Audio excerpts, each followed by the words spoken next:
For 872 days, the city of Leningrad was under siege, bombs rained down, and food was scarce, yet the people never surrendered.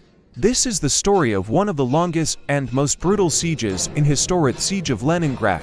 In June 1941, Nazi Germany launched a massive invasion of the Soviet Union. Hitler's forces quickly swept across the border, targeting key cities including Leningrad, now known as St. Petersburg. To weaken Soviet defenses, the Nazis cut off all rail connections to Leningrad. By September 8, 1941, the city was surrounded.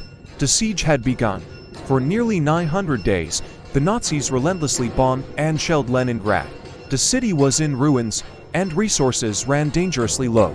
Historians estimate that each resident had only 250 grams of bread per day, barely enough to survive. Medical supplies were scarce, and thousands perished from hunger and disease. Despite the unimaginable hardships, the people of Leningrad never gave up. They used every resource available to resist the Nazi siege. On January 18, 1943, the Soviet Red Army launched Operation Iskra, daring offensive to break the blockade, fighting near Lake Ladoga to penetrate open a corridor, allowing food and supplies to reach the starving city. The battle raged on for another year. Then, in January 1944, the Red Army launched a final assault.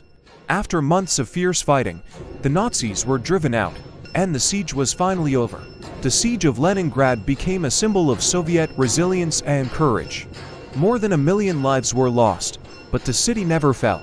To this day, Leningrad's entrance stands as one of the most extraordinary acts of defiance in World War II.